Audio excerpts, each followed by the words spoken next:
եղել է ԱԱՑ տնօրենը, ով ըստ էության իրենց համար որոշակի քայլեր է իրականացրել, որոնք որ հավատարժան են եղել։ Հասկանալի է, որ արդյունք չունենք եւ 5 տարի ծնողները փնտրում են իրենց երեխաներին կամ գոնե այդ երեխաների մասունքները։ Բայց դուք գիտեք ինչ զավեշտի մեջ ենք մենք ապրում եւ այստեղ ծնողներ կան, որ այդ ծնողներին տվել են 3 ձեռք մի գանք եւ ասում են քո երեխան է DNT-ով հաստատված, դու տար եւ ուղարկավորի ու հանգստացի։ Բայց հասկանում եք զավեշտը ու ծաղրանք, այսինքն դու այդ ծնողին, որ տվել եք հարգելի քննչական ծառայություններ, իրավապահ մարմիններ, դուք չեք ամաչում ձեր արածի համար։ Այս մարդիկ, որ այսօր եկել են փակել են Բաղրամյան պողոտան, իրենք ոչ թե եկել են ինչ-որ պաշտոնյայի վերադարձի համար, իրենց վերջին հույսի համար են այստեղ։ Իրենց վերջին հույսը, որտեղ ասում են մենք տեսնում ենք, որ որոշակի տեղաշարժ էր նկատվում եւ շատ կարեւոր է նաեւ, որ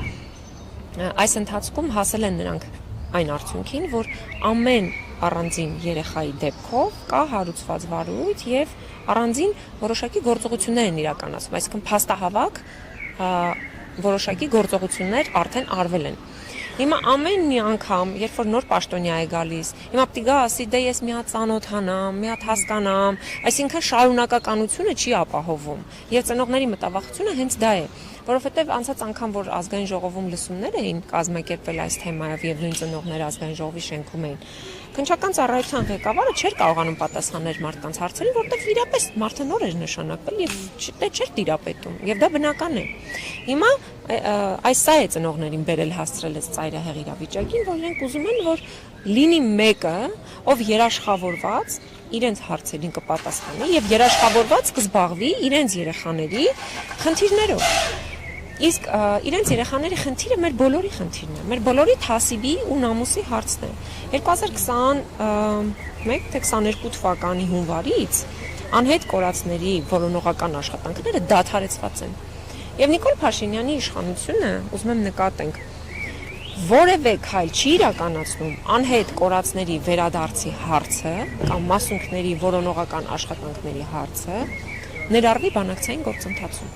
Գիտեք, որ խաղաղության փաստաթղթում այդ, չգիտեմ դրա վերնագիրը իրականում ինչ է, իրենք վերնագրել են խաղաղության պայմանագիր,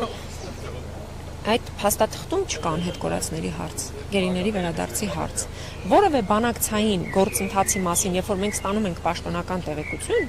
մենք չունենք տեղեկություն այն մասին, Նիկոլ Փաշինյանը բարձրացրել է հարցը, այսինքն երբ են սկսվելու որոնողական աշխատանքները։ Վերջ այս մարդիկ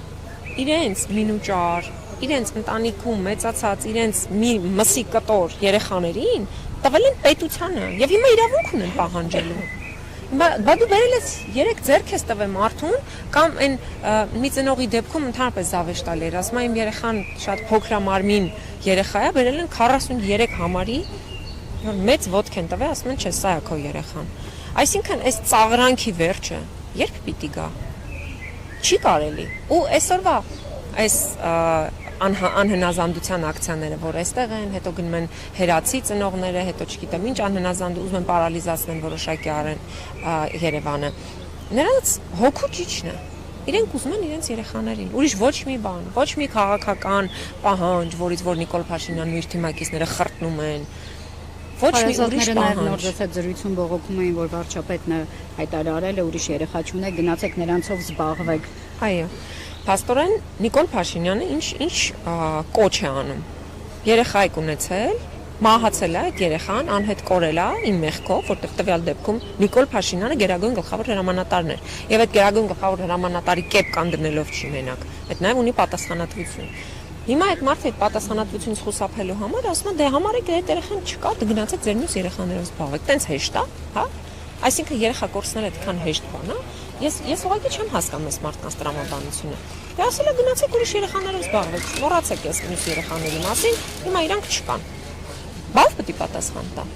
Բռնել եք բոլորին դավաճանության համար, չգիտեմ, տարբեր հոդվածներով դատարաններ եք տանում բերում։ Ոչ մեկի դավաճանություն եք կարողանում ապացուցել։ Ոչ մեկի համար կարողանում եք որևէ փաստարկ բերել։ Վերջի վերջո այս երեխաները ինչու չկան։ Ուր են։ Եթե չկան գոնե, այս մարդկանց վերջնականապես կանգնեք ասեք ձեր երեխաները չկան, չեն լինելու, հաշտվեք այդ մտքի հետ։ Այսինքն դուք ոչ մի պատասխան չեք տալի 5 տարի տանում, բերում, լավ իշքան կարելի է, այս մարդկանց հոգեվիճակի մեջ էլ չէ պետք։ Տիկին Թովմասյան նոր ժամանակավոր պաշտոնակատարին որքան ժամանակ է պետք, որպեսզի ուսումնասիրի այս գործը։ Ես ժամկետների մասին։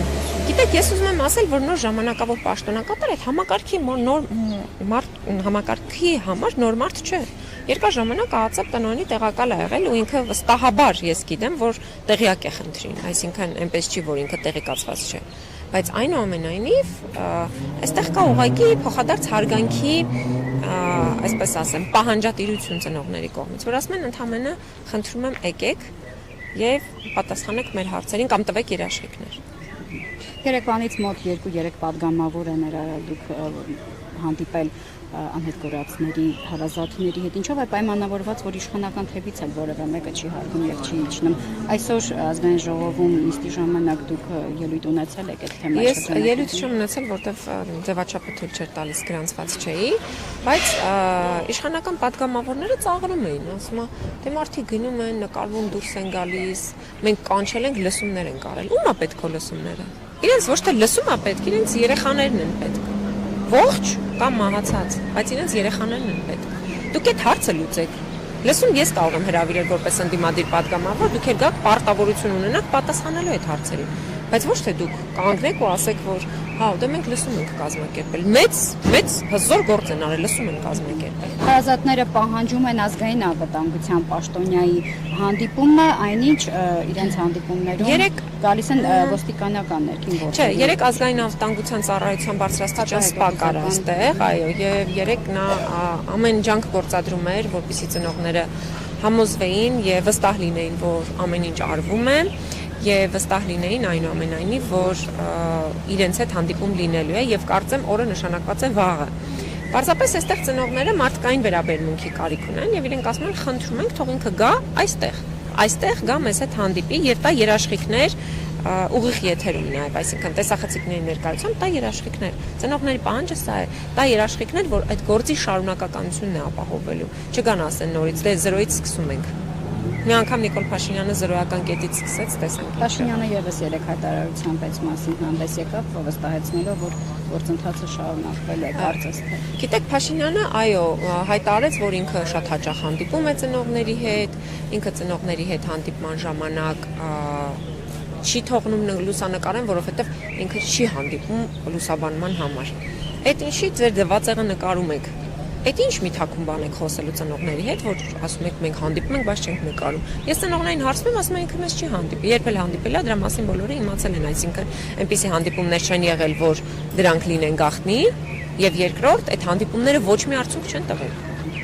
Այս մարդիկ արդյունք են ունենում։ Լավ 5 տարի կարելի է ծնողներին թողել փողոցում։ Կիսում եք մտավախությունը ծնողների, որ